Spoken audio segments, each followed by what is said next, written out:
Hello guys, कैसे हैं आप सभी। आपका मेरे चैनल पर स्टडी पॉइंट पर स्वागत है। आपका बहुत प्यार मिल रहा है।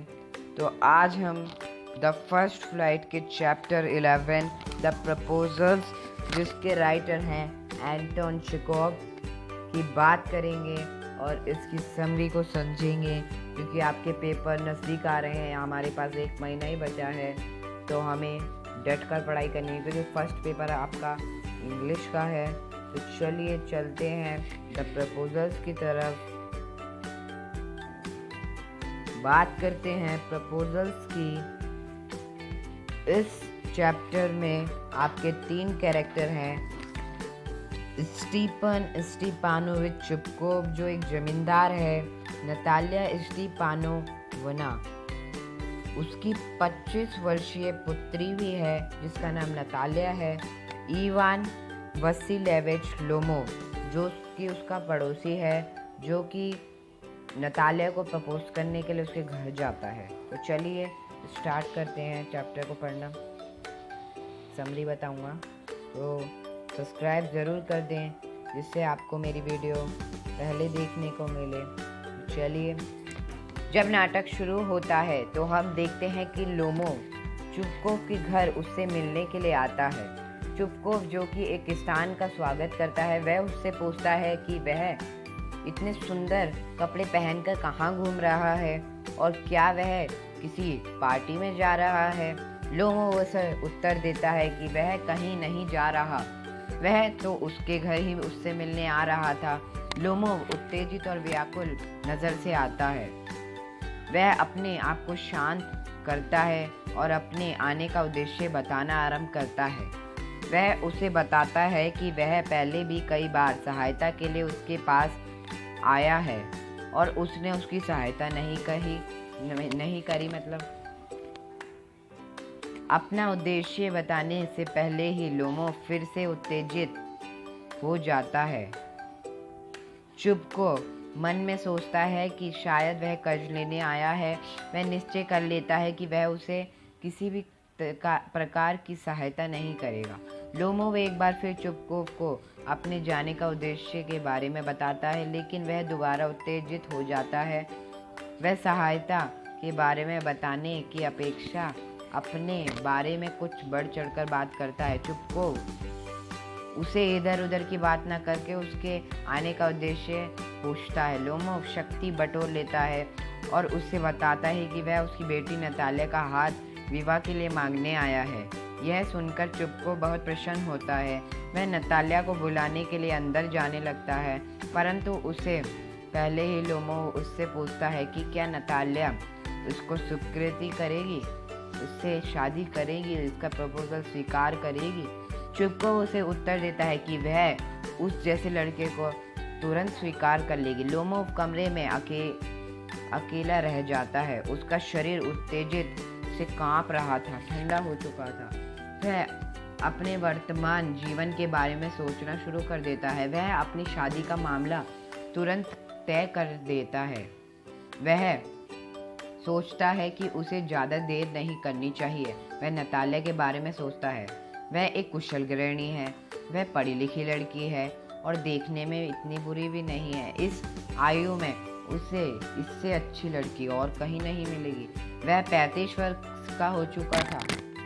उसे अब एक नियमित जीवन बिताना चाहिए। वह दिल की धड़कन, बौखलाहट और अनिद्रा जैसी भयंकर बीमारी से भी पीड़ित है। इन कारण से उसे अब विवाह कर लेना चाहिए। इतने में नतालिया अंदर से आती है। उसके पिता ने उसे नहीं बताया था कि लोमोव उससे मिलने आया है। उसने तो उसे यही बताया था कि कोई ग्राहक आया है। फिर भी वह लोमोव का स्वागत करती है। इससे पहले कि लोमोव कुछ बात करे, वह बात करना आरंभ कर देती है। तब वह उसकी सुंदर पोशाक की ओर संकेत करती है। वह फिर उत्तेजित होता है। इससे पहले कि वह उससे शादी के बारे में पूछे, वह कांपने लगता है। नतालिया उसे प्रोत्साहित करती है और वह ठीक हो जाता है। वह कहता है कि उसे संक्षेप में सब कुछ बता देगा। फिर भी वह स्पष्ट रूप से बात नहीं कर पाता। वह इधर उधर की बातें करने लगता है। वह उसे कहता है कि पिछले कई दशकों से हमारे परिवारों के संबंध बहुत अच्छे से हैं। उनकी चरागाहों उनके भोज पत्र के वनों को छूती हैं। नताल्या इस बात का विरोध करती है। वह कहती है कि चरागाहों उनकी हैं, दोनों ही उन पर अपना अपना अधिकार जमाने लगते हैं। इन बात पर चरागाहों पर उनका झगड़ा हो जाता है। फिर चुपकोव अंदर से आता है। वह भी झगड़ा को निपटाने की जगह उनसे झगड़ने लगता है। उन्हें शांत करने की अपेक्षा वह भी लड़ने लग जाता है। वह चरागाहों को स्वामित्व का दावा करता है। वह न केवल लोमोव उसके परिवार के सदस्य को अपमानजनक शब्दों का प्रयोग करता है, लोमोव के दिल की धड़कन बढ़ जाती है और यह अत्यधिक अशांत हो जाता है। वह कमरे से बाहर चला जाता है। चुपकोव कहता है कि इस मूर्ख लोमोव उसकी बेटी के सामने शादी का प्रस्ताव रखने का साहस कैसे हुआ। जैसे ही नताल्या ये बात सुनती है तो उसे एक बहुत बड़ा गहरा सदमा पहुंचता है। वह मूर्छित सी ही हो जाती है। वह रोने पड़ती है और अपने पिता से कहती है कि वह लोमोव को वापस लाएं। चुपकोव बहुत दुख अनुभव करता है। वह कहता है कि लड़की का बाप होना सबसे दुर्भाग्य है।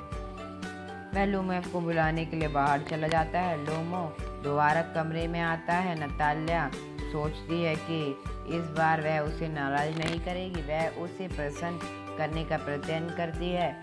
वह कहती है कि यह चरागाहों उसकी है। वह इस विषय को बदलना चाहती है ताकि वह लोमोव से शादी कर सके, परंतु यह भी स्वस्थ नहीं है।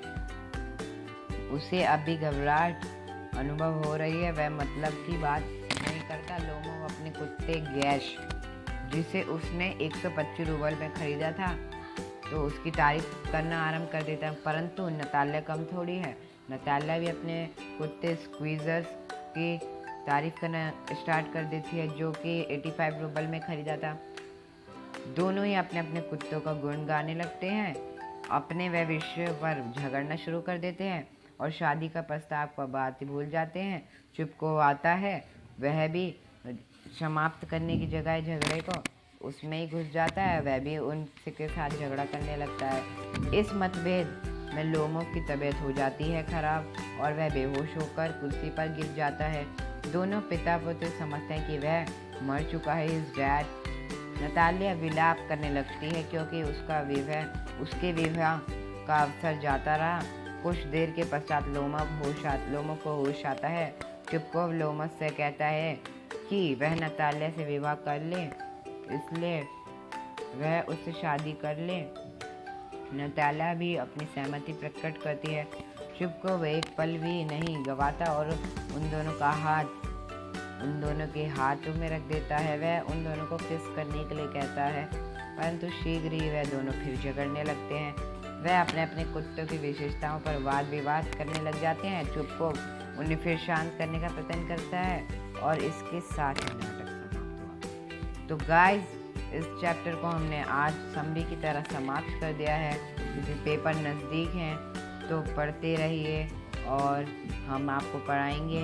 मैं भी अभी 10th में ही हूँ, जिससे मेरा भी प्रिपरेशंस होता है, तो कृपया चैनल को सब्सक्राइब कर दें, जिससे मैं आपको नई नई वीडियोस दे सकूं।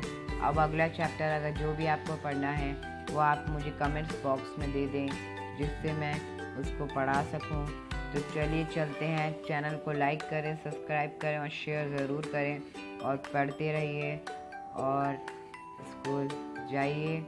और चलिए अब चलते हैं। Bye, good bye.